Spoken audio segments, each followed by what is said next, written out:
The gun wasn't pointed at her head. It was pointed at her father's. Nadia Fitz stood in the marble entrance of Villa Santino, her cream silk blouse catching the amber glow of the chandelier above, watching a man she'd never met hold her father's life in his perfectly manicured hands. Fabio Santino didn't look like the monster the streets whispered about. He looked like old money wrapped in a Tom Ford suit, dark hair swept back, jawline sharp enough to cut glass, and eyes the color of espresso that hadn't blinked once since she walked in. Her father was on his knees, crying, begging. Nadia wasn't. She stepped forward, heels clicking against Italian marble, and every gun in the room shifted toward her. 8 men. All armed. All watching her like she'd just walked into a lion's den wearing a meat dress. Fabio's eyes flicked to her, and for just a moment, something crossed his face. Curiosity. Maybe irritation.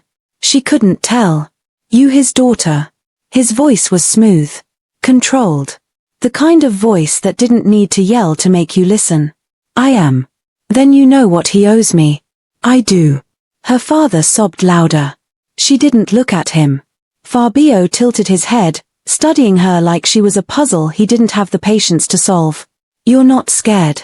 Would it help if I was? The room went dead silent. One of the guards actually inhaled sharply, like she just signed her own death certificate. But Fabio? Fabio almost smiled. Almost. He lowered the gun. Slowly. Deliberately. No, he said. It wouldn't. He walked toward her, and Nadia forced herself not to step back. He stopped 3 feet away, close enough that she could smell his cologne, something expensive and cedar-based, and far enough that it didn't feel like a threat. Yet. Your father gambled away money that wasn't his. My money. And now he thinks sending you here will somehow balance the scales. I didn't come here to be collateral, Nadia said, meeting his gaze without flinching. I came here to negotiate. That got his attention. Really got it. His eyebrows lifted just slightly, and the corner of his mouth twitched. Negotiate. Yes. With what leverage, exactly? With the fact that killing him won't get your money back. But giving him time might. Fabio stared at her for a long, uncomfortable moment. Then he turned, walked back to the floor-to-ceiling windows overlooking the coastal lights below, and clasped his hands behind his back. Time, he repeated, like the word tasted foreign. And what do I get while I'm being so generous with my time? Nadia's pulse kicked up, but she kept her voice steady. What do you want? He turned back around, and this time, his eyes dragged over her slowly. Not lecherously. Analytically. Like he was calculating her worth in real time. I want to know why you're so calm. Because panic won't save us. Smart. He took a step closer. But not smart enough to realize you just walked into a house you can't walk out of. Then I'll stay. The room shifted. Even the guards looked confused now. Fabio's jaw tightened. You'll stay. Until my father pays you back. Yes. He laughed. It was short, sharp, and entirely humorless. You think I want you here? I think you want your money more than you want to bury a man who can't pay you if he's dead. Silence. Then Fabio moved, closing the space between them so fast Nadia barely had time to react. He stopped inches from her, towering over her 5'6" frame, and leaned down until his breath ghosted against her ear. You're either very brave, he whispered, or very stupid. Maybe both. He pulled back, and for the first time since she walked in, she saw something flicker in his eyes. Respect. Or maybe just intrigue. Either way, it was enough. Fine, he said, straightening his cuffs. You stay. As a guest. Not a prisoner. Not collateral. A guest. Nadia's shoulders relaxed a fraction. Thank you. Don't thank me yet. He turned to one of his men. Marco. Show her to the East Wing. Make sure she has everything she needs. Marco, a boulder of a man with a scar running down his cheek, nodded and gestured for Nadia to follow. She did, but not before glancing back at Fabio one last time. He was already looking at her, expression unreadable, hands in his pockets like he'd just made a deal he wasn't sure he wanted to keep. And that's when she knew. He wasn't sure what to do with her. And men like Fabio Santino hated not knowing. If you're already hooked, hit that subscribe button now because this story is just getting started. The East Wing was obscenely beautiful. High ceilings, crown molding, a 4-poster bed that could sleep 5 people comfortably, and a balcony that overlooked the Mediterranean-style coastline. Nadia set her small bag down on the bed and exhaled for the first time in an hour. Her phone buzzed. Her father. She ignored it. There was a knock at the door. She opened it to find a woman in her 50s, elegant and sharp-eyed, holding a tray with tea and biscotti. "I'm Teresa," the woman said, her accent thick and warm. "I manage the house. If you need anything, you ask me. Not the men. Me. Understood?" Nadia nodded. Understood. Teresa's eyes softened just slightly. "You're braver than most who walk through those doors, girl. But bravery doesn't mean much here if you don't have sense to go with it. I'll keep that in mind." Teresa set the tray down and left without another word. Nadia poured herself tea and walked out onto the balcony. The air was cool, salty, perfect. Below, she could see the estate grounds, manicured gardens, a pool that glowed electric blue, and armed men patrolling the perimeter like clockwork. She wasn't a prisoner. But she wasn't free either. That night, she didn't sleep. She sketched instead. Charcoal on paper, rough lines and shadows, trying to capture the way Fabio had looked at her. Like she was something he couldn't categorize. Something that didn't fit.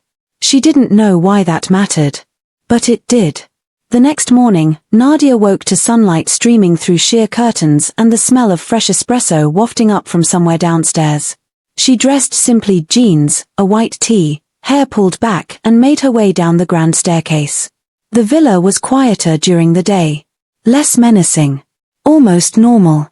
She found the kitchen, a sprawling space with marble countertops and copper pots hanging from the ceiling. A younger man, maybe 30, with flour dusting his forearms, looked up and grinned. "You must be the guest," he said in lightly accented English. "I'm Luca. I cook. You hungry? Starving? Good. Sit." She did, and within minutes, he'd placed a plate in front of her, scrambled eggs with herbs, fresh bread, sliced tomatoes, and a side of prosciutto. It was the best thing she'd eaten in weeks. "You're really good at this," she said between bites. Luca beamed. "Cooking is love. My nonna taught me that." Smart woman. She was. He leaned against the counter, studying her. "So, you here because of your father?" Nadia paused, then nodded. "Something like that. Fabio's not as bad as people say." "That's comforting." Luca laughed. "I mean it. He's fair. Harsh, yes. But fair. You'll see." Before she could respond, the kitchen door swung open, and Fabio walked in. He was dressed more casually today, black slacks, a white button-down rolled to the elbows, no tie. He looked human. Almost. His eyes found Nadia immediately. Then Luca. Then back to Nadia. "You're up early. Couldn't sleep. Uncomfortable? Unfamiliar?" He nodded, poured himself an espresso from the machine, and leaned against the counter across from her. Luca, wisely, excused himself. For a moment, neither of them spoke. Just the sound of the espresso machine hissing and the distant hum of the estate waking up. "You don't have to stay in your room all day," Fabio said finally. "You're free to move around. Just don't leave the grounds." "Understood. There's a library on the 2nd floor. East corridor. If you like reading." Nadia raised an eyebrow. "You read?" His mouth twitched. "I'm not a barbarian." Debatable. He almost smiled. Almost. Then he drained his espresso, set the cup down with a soft clink, and walked out without another word. Nadia stared after him, heart doing something stupid and inconvenient in her chest. This was going to be a problem. Over the next few days, Nadia settled into a strange routine. Mornings in the kitchen with Luca. Afternoons in the library, where she discovered Fabio had an impressive collection of classics, philosophy, and, surprisingly, poetry. Evenings on her balcony, sketching and watching the sun sink into the water. She saw Fabio sporadically. He was always busy, meetings, phone calls, men coming and going at all hours. But sometimes, late at night, she'd hear music. Piano music. Soft and melancholic, drifting up from somewhere below.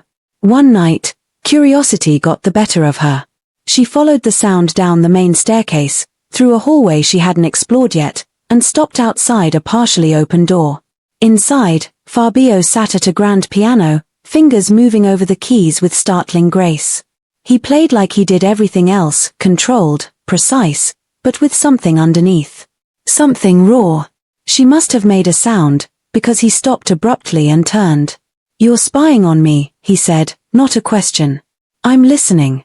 He stared at her for a long moment, then gestured to the bench beside him. "Come here." She hesitated, then walked in, sitting carefully on the far edge of the bench. Up close, she could see the faint shadows under his eyes, the slight tension in his jaw. "You play beautifully," she said quietly. "It helps me think." "About what?" "Everything I can't control." She looked at him, really looked at him, and saw something she hadn't expected. Exhaustion. The kind that came from holding too much, too long. "You don't have to control everything," she said. He laughed, low and bitter. "Yes. I do." "Why?"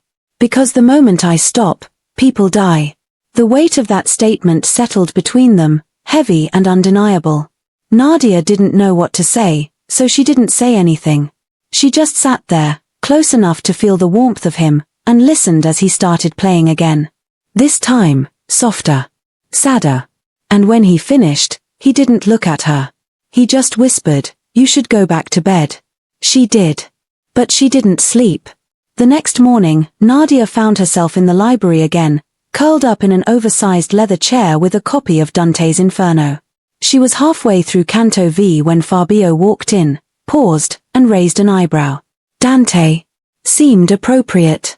He smirked, an actual, real smirk, and sat down across from her. "Which circle of hell do you think I'm in?"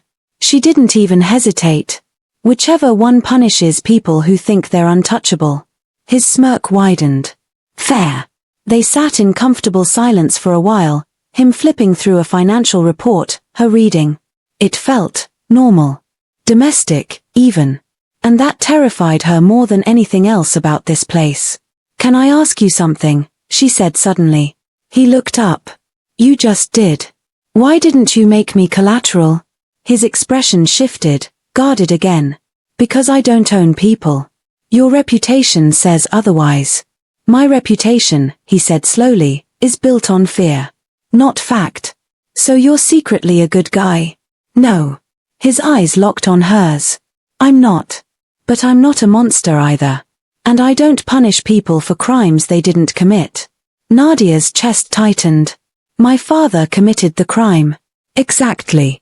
She didn't know what to say to that. Didn't know how to reconcile the man in front of her, calm, reasonable, almost kind, with the stories she'd heard. The violence. The power. The ruthlessness. "You confuse me," she admitted. "Good," he said, standing. "That makes two of us." And then he left, leaving her alone with Dante and a heart that refused to stop racing. That evening, Fabio announced he was hosting a gallery opening at a contemporary art space he owned downtown.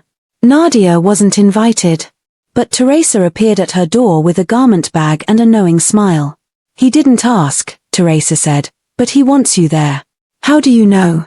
"Because he had this delivered this morning." She unzipped the bag to reveal a stunning black dress, simple, elegant, with a neckline that dipped just low enough to be dangerous. Nadia's pulse kicked up. "I can't accept this." "You can. And you will. Because if you don't, he'll brood all night, and nobody wants that." 2 hours later, Nadia stood in the villa's foyer, the dress fitting like it had been made for her, hair swept up, minimal makeup. When Fabio came down the stairs and saw her, he stopped. Just stopped. Mid-step. Staring. "You look." He trailed off, jaw tight. "Like I'm about to make you regret bringing me," she offered. His eyes darkened. "Something like that." The gallery was stunning, white walls, modern sculptures, abstract paintings that probably cost more than her childhood home. And everywhere, people. Beautiful people. Powerful people. The kind who smiled with their mouths and calculated with their eyes. Fabio kept a hand on the small of her back the entire time, guiding her through the crowd, introducing her as my guest in a tone that made it clear she was off limits. And yet, men still looked. Still lingered. One man in particular, a charming art dealer named Alessandro with perfect teeth and too much confidence, zeroed in on her the moment Fabio stepped away to take a phone call. "You're new," Alessandro said, handing her a glass of champagne. "I would have remembered you." "That's flattering." "It's true. What brings you into Fabio Santino's orbit?" "Most people try to stay out of it." She smiled politely. "I'm visiting." "Lucky us." He leaned in slightly. "You have good taste. I saw you looking at the Moretti piece. Abstract expressionism. Bold choice. It reminded me of controlled chaos." His eyes lit up. "Exactly. You understand art. I understand emotion." They talked for a few more minutes, easy, light, harmless. But then Fabio returned, and the temperature in the room dropped 10 degrees. "Alessandro," Fabio said, voice smooth as silk and twice as dangerous. "I see you've met my guest." Alessandro's smile faltered. "We were just discussing art." "Fascinating." Fabio's hand returned to Nadia's waist, possessive and firm. "I'm sure she's riveted. But we have other people to see." He guided her away before she could even say goodbye, his grip tighter than necessary. "That was rude," she said once they were out of earshot. "He was flirting with you." "So?" Fabio stopped, turned to face her, and for the first time, she saw something crack in his composure. "So I didn't bring you here to watch other men try to charm you. Why did you bring me?" He stared at her, jaw working, like he was fighting with himself. "Then, finally, because I wanted you here." Her breath caught. "Fabio. Don't." He stepped closer, voice dropping. "Don't ask me to explain it. Because I can't." The air between them felt electric, charged with something neither of them was ready to name. Around them, the gallery hummed with conversation and clinking glasses, but it all felt distant. Unimportant. "You're jealous," she whispered. His eyes flashed. "I'm not jealous." "You are." "I'm protective."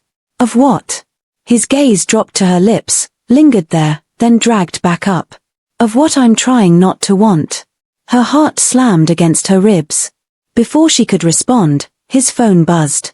He pulled it out, glanced at the screen, and swore under his breath. "I have to go. Marco will take you home."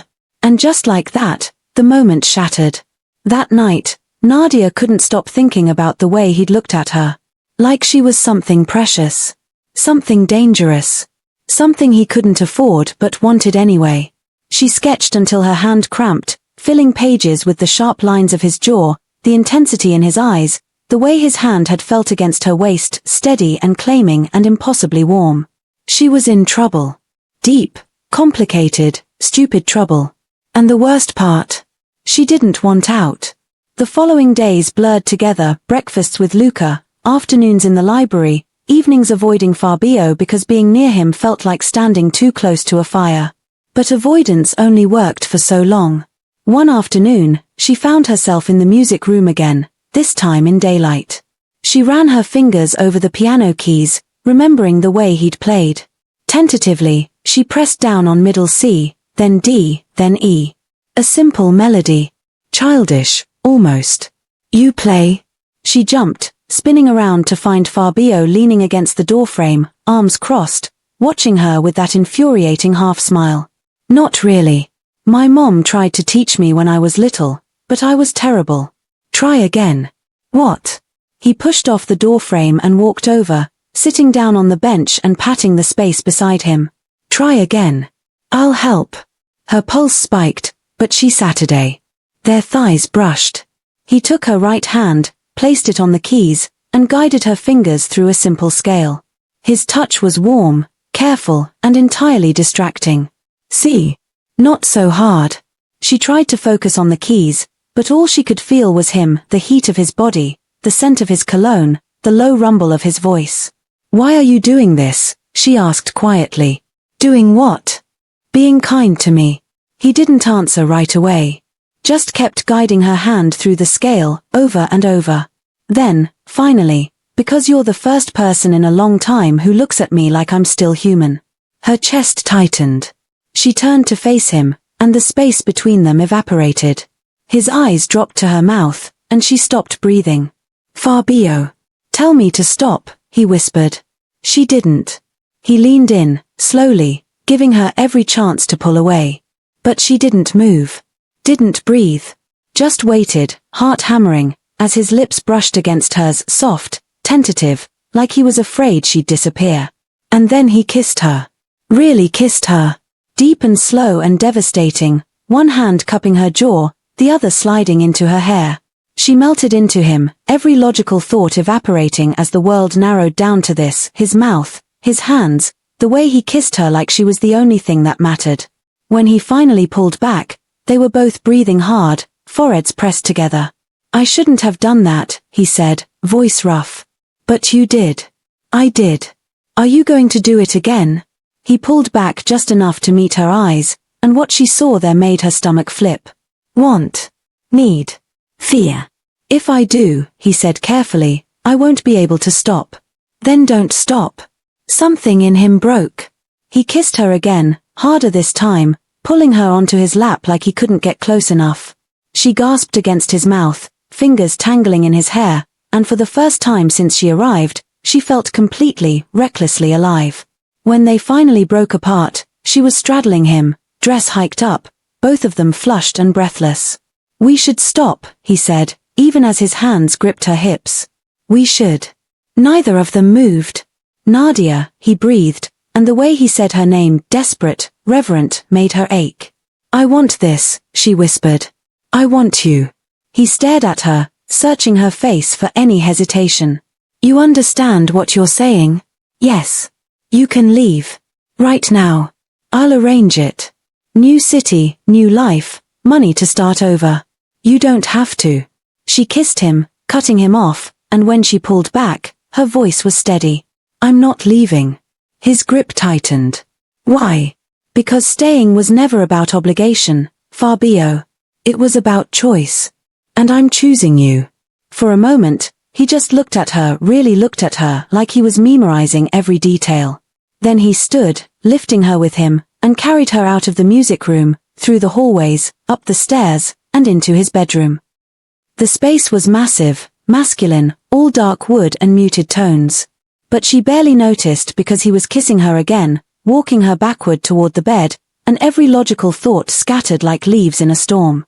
He laid her down carefully, reverently, and pulled back just enough to meet her eyes.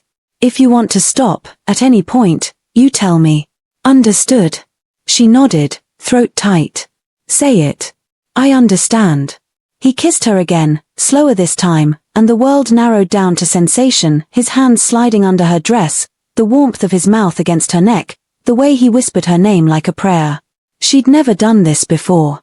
Never wanted to. But with him, she wanted everything.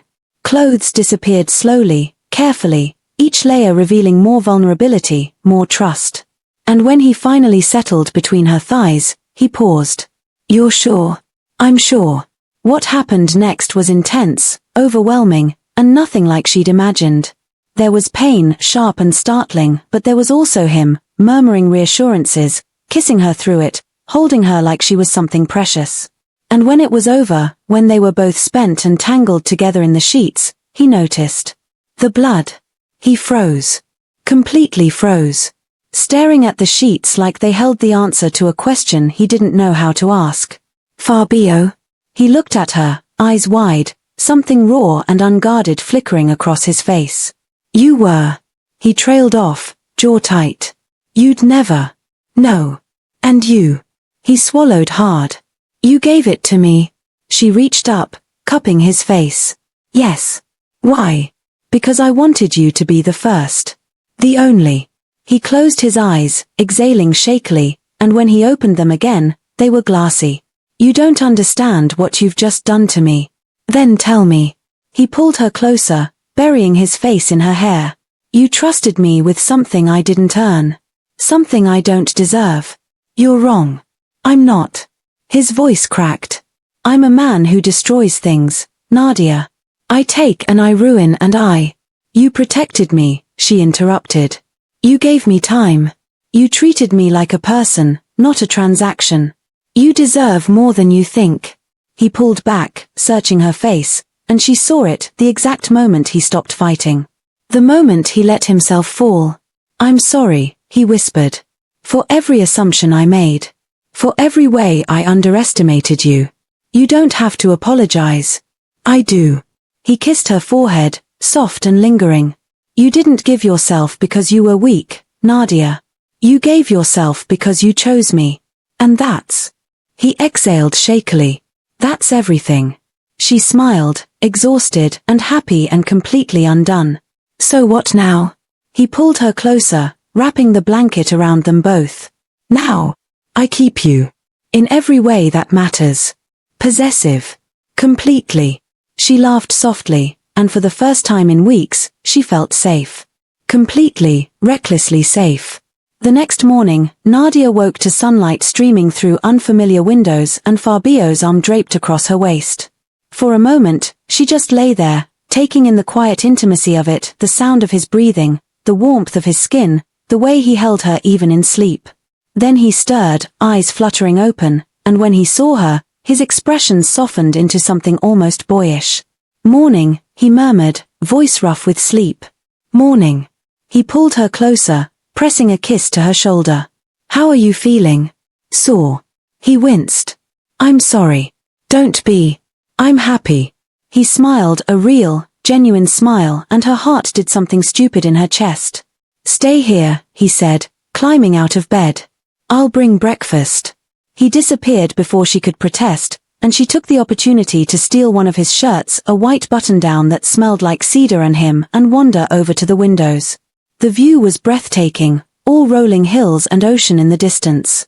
She heard him return, the soft clink of dishes, and turned to find him standing in the doorway, tray in hand, staring at her like she'd just stolen the breath from his lungs. What? She asked. You're wearing my shirt. Is that a problem? He set the tray down and crossed the room in 3 long strides, backing her up against the window. It's the opposite of a problem. He kissed her, deep and slow, and she melted into him all over again. Breakfast was forgotten. Over the following weeks, something shifted. Fabio became less guarded, more open. He started including her in decisions, small ones at first, like where to have dinner or what wine to serve at a business meeting. Then bigger ones. He asked her opinion on a real estate deal. Consulted her on a gallery acquisition. You're good at this, he said one evening, reviewing contracts in his office while she sketched in the corner. At what? Seeing angles I miss. You think differently. She smiled. You just think I'm smart because you like me. I think you're smart because you are. The fact that I'm completely obsessed with you is just a bonus. Her cheeks flushed. Obsessed is a strong word. It's accurate.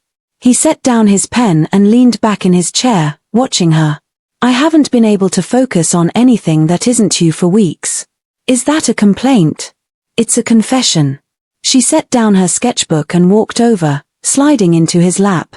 He wrapped his arms around her waist immediately, pulling her close. You're dangerous, he murmured against her neck. So are you. I'm serious, Nadia. You've completely upended my life. Good. He laughed softly. I used to be in control. Now I'm just, whatever you want me to be. She cupped his face, forcing him to meet her eyes. You're still you, Fabio. You've just stopped pretending you don't feel things.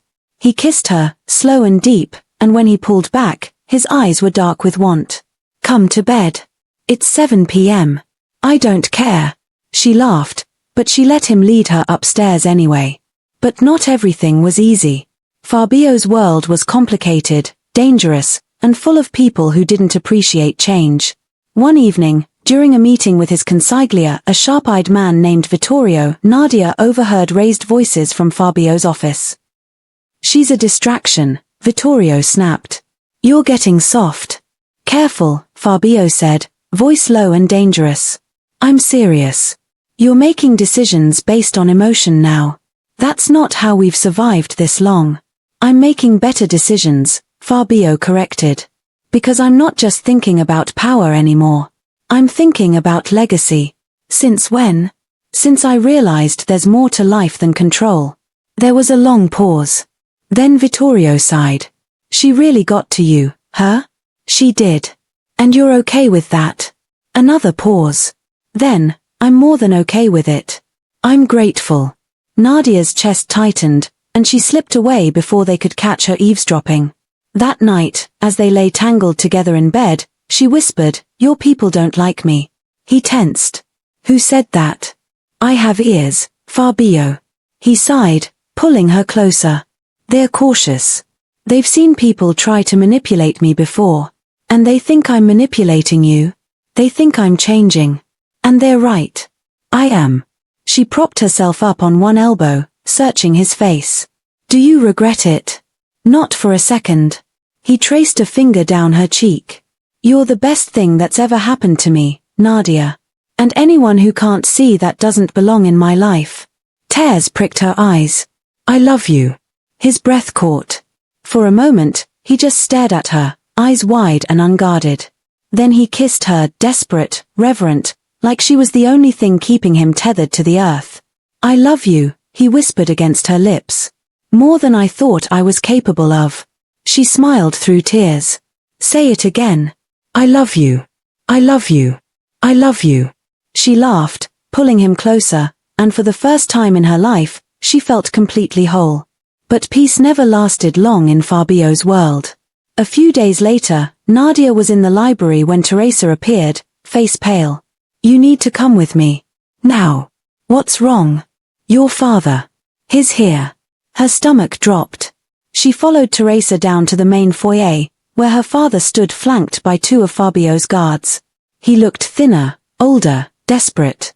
"Nadia," he breathed, relief flooding his face. "Thank God.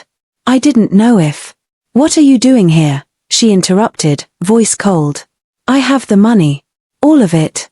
I can pay Santino back." Her jaw tightened. "How?" "That doesn't matter.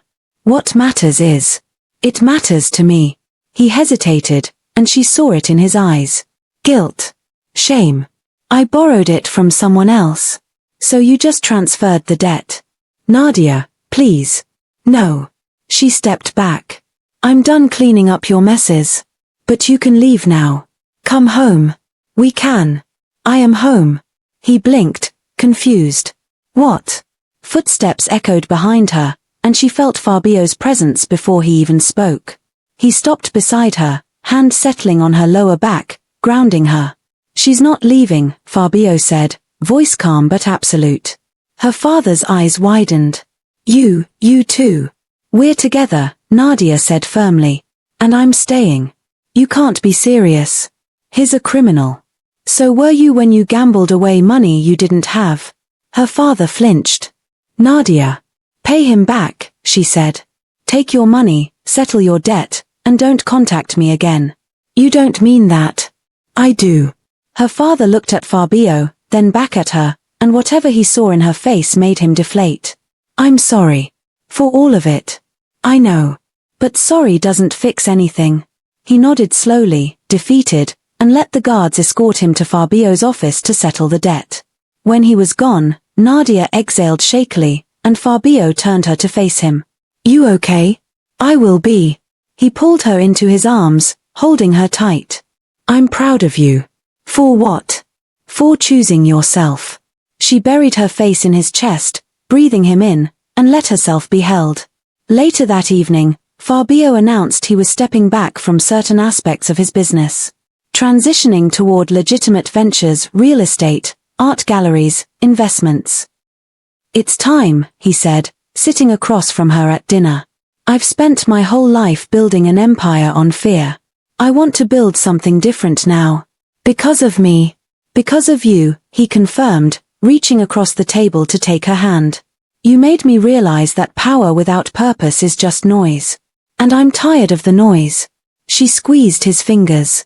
"This won't be easy. People will resist. Let them." His eyes were steady, determined. "I have something more important to protect now. Me. Us." Her heart swelled. "What about Vittorio? The others? They'll adapt. Or they'll leave. Either way, I'm done living a life that doesn't belong to me. He brought her hand to his lips. I want mornings with you. Quiet nights. A future that isn't built on blood. That's a big change. You're worth a big change. She stood, walking around the table to him, and he pulled her into his lap immediately. I don't want you to give up who you are for me, she said softly. I'm not. I'm becoming who I was supposed to be. He brushed a strand of hair from her face. You didn't change me, Nadia. You just reminded me I was still human. She kissed him then, slow and deep, pouring everything she felt into it, gratitude, love, hope. When they finally pulled apart, his eyes were dark with want. Bed. Now. She laughed. It's barely 8. I don't care. You never do. Not when it comes to you. He carried her upstairs, and for the rest of the night, the world outside ceased to exist. Months passed, and Villa Santino transformed. The guards became less visible. The meetings shifted from dark dealings to legitimate business proposals. Fabio started sleeping through the night, the tension in his shoulders gradually melting away. Nadia's art began appearing throughout the villa, paintings she'd created in the sunlit studio Fabio had built for her on the second floor. Bold abstracts that captured emotion in ways words couldn't. He was her biggest collector, buying every piece she created even though he already owned them. You're supposed to sell these to other people, she teased one afternoon, watching him hang her latest painting in his office. No. They're mine. He stepped back, admiring it. Everything you create is mine. Possessive. Unrepentant. She rolled her eyes, but she was smiling. One evening, they hosted a small dinner party, just a few close friends, including Luca, Teresa, and Marco. It was intimate, warm, filled with laughter and good wine. Watching Fabio interact with people he trusted, seeing him relaxed and happy, Nadia felt overwhelmed with contentment. After everyone left, they stood on the balcony together, the Mediterranean breeze cool against their skin. This is what I want, Fabio said quietly, arm around her waist. This. Right here. Every night for the rest of my life. She leaned into him. Then let's make it happen. He turned to face her, and in the moonlight, his expression was so open, so vulnerable, it stole her breath. Marry me. Her heart stopped. What? Marry me, he repeated, voice steady. I don't have a ring yet. I don't have a plan. I just know that I want every morning to start with you and every night to end with you. I want your name next to mine. I want to build something permanent with you. Tears spilled down her cheeks. You're serious. I've never been more serious about anything in my life. She laughed through the tears, throwing her arms around his neck. Yes. Yes, of course yes. He lifted her, spinning her around, and when he set her down, he kissed her like she was oxygen and he'd been drowning. I love you, he murmured against her mouth. God, I love you so much. I love you too. More than I thought possible. They stood there, wrapped in each other, and for the first time in either of their lives, the future felt bright instead of uncertain.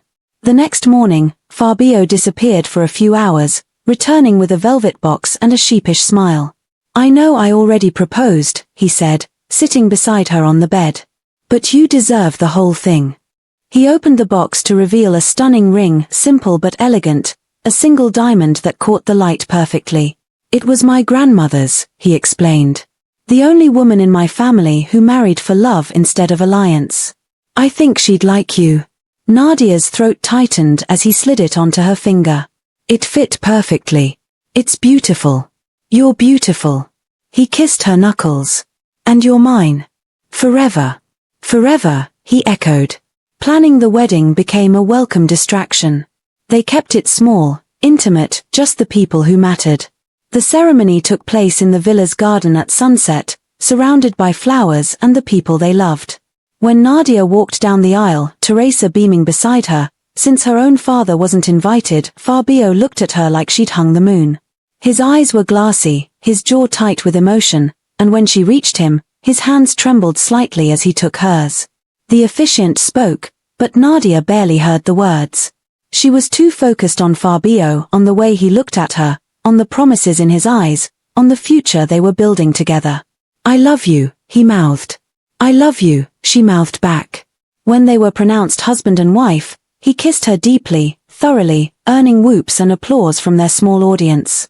Mrs. Santino, he murmured against her lips. She smiled. Mr. Santino. I like the sound of that.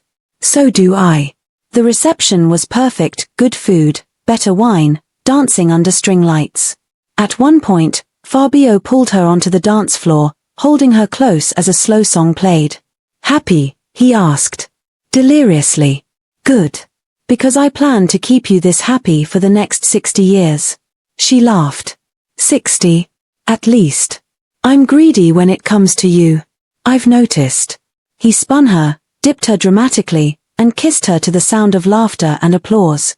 When the night finally wound down and the guests departed, Fabio carried her over the threshold of their bedroom, now officially theirs, not just his. You know I can walk, right? She teased. I know. But this is tradition. And I'm suddenly very invested in traditions. He set her down gently, and they stood there for a moment, just looking at each other, husband and wife, partners in every sense. I can't believe this is real, Nadia whispered. Believe it. He cupped her face. You're stuck with me now. Best decision I ever made. He kissed her then, slow and reverent, and they spent their wedding night wrapped in each other, building a future one moment at a time. Over the next year, life settled into a beautiful rhythm. Fabio fully transitioned out of his darker dealings, building a legitimate empire in real estate and art. Nadia's paintings began appearing in galleries across the country, gaining recognition and praise. They traveled Paris, Barcelona, Tokyo, always together, always discovering new places and new parts of each other. And when they returned home, the villa felt like exactly that. Home. One evening, about 14 months after their wedding, Nadia stood in front of the bathroom mirror, staring at the little plastic test in her hands.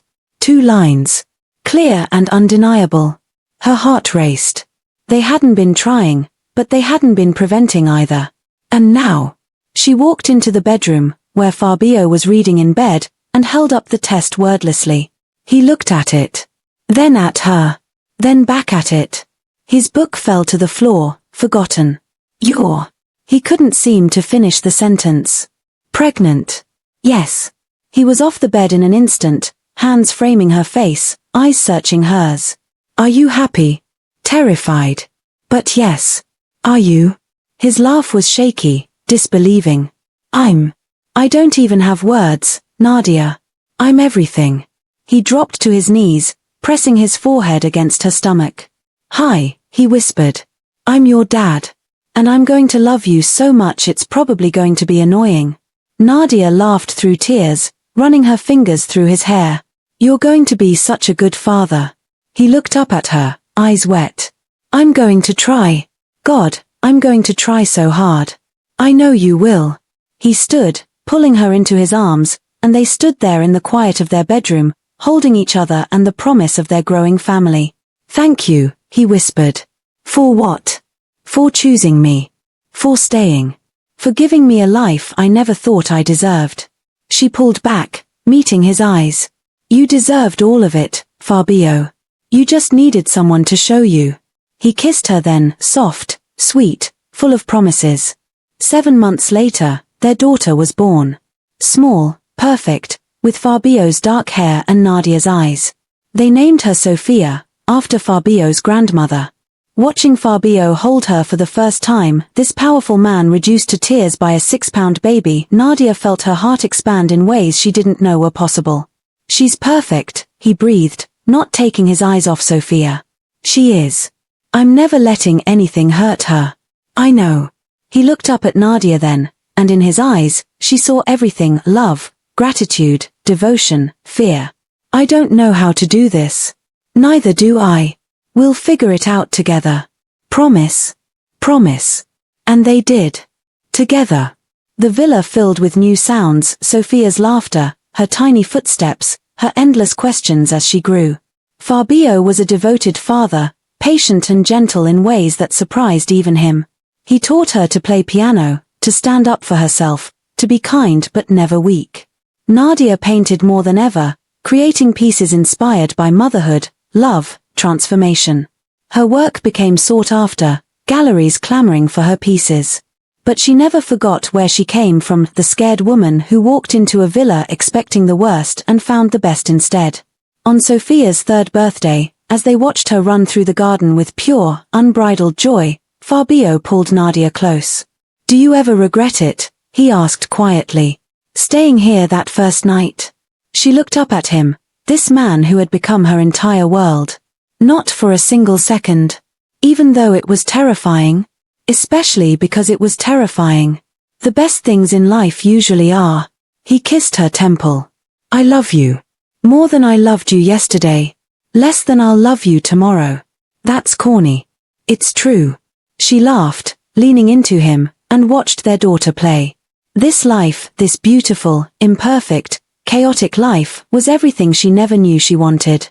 Years continued to pass. Sophia grew into a smart, confident girl with her father's determination and her mother's creativity. The villa remained their sanctuary, filled with art and music and love. Fabio's businesses thrived, built on integrity instead of fear. Nadia's paintings hung in museums. But the best moments were the quiet ones, morning coffee on the balcony, reading together in the library, Sophia asleep between them after a nightmare. The ordinary magic of a life built on choice, not circumstance. One evening, as they sat on their balcony watching the sunset, Fabio took Nadia's hand. "Do you know what I was thinking about?" he asked. "What?" "That first night. When you walked into my villa and didn't flinch. I was terrified. But you didn't show it. You just stood there, looking at me like I was a puzzle you intended to solve." She smiled. "And did I solve you?" "No.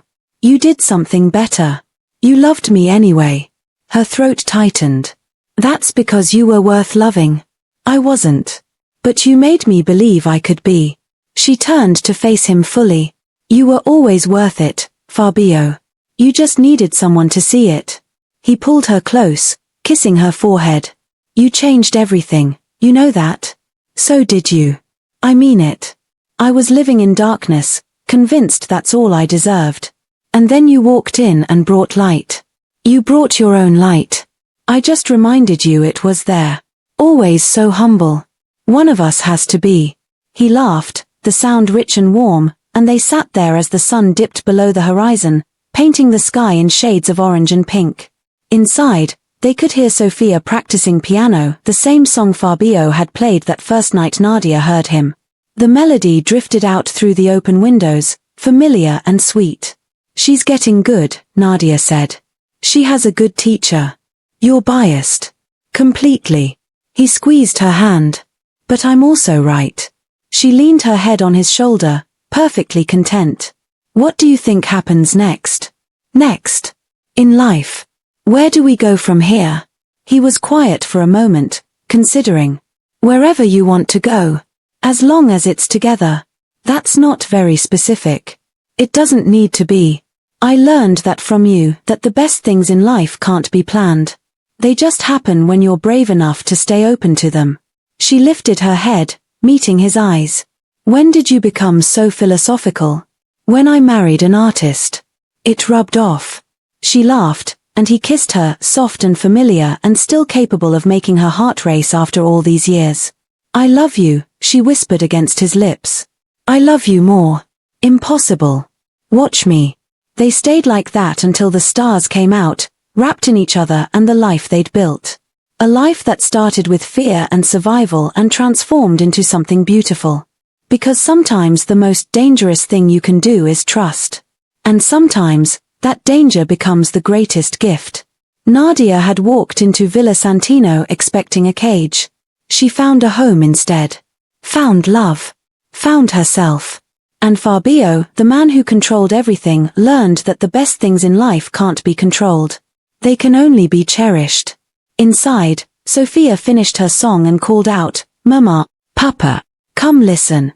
They stood together, hands linked, and walked back into their home, into the warmth and light and noise of the life they'd created. A life built on choice. On trust. On love that refused to be anything less than extraordinary. And as Fabio closed the balcony doors behind them, he glanced back one last time at the night sky, silently grateful for the scared woman who walked through his door and changed everything. Because that's what love does. It transforms. It heals. It gives second chances to people who think they don't deserve them. And sometimes, it starts with blood on white sheets and a question asked in disbelief. You were pure, and you gave it to me? The answer, always, was yes. Because she chose him. Not out of obligation. Not out of fear. But because somewhere between the darkness and the light, between the fear and the trust, she saw something worth fighting for. She saw him. And he spent the rest of his life making sure she never regretted that choice. If this story moved you, hit that subscribe button and let me know in the comments what moment hit you hardest. Was it the first kiss? The wedding? The moment Fabio held his daughter? Drop a comment below, I read every single one. And if you want more stories where love doesn't just survive but transforms, hit that like button and turn on notifications. Because the best love stories aren't about perfection, they're about choosing each other every single day, even when it's terrifying. Especially when it's terrifying. Thank you for watching. I'll see you in the next story.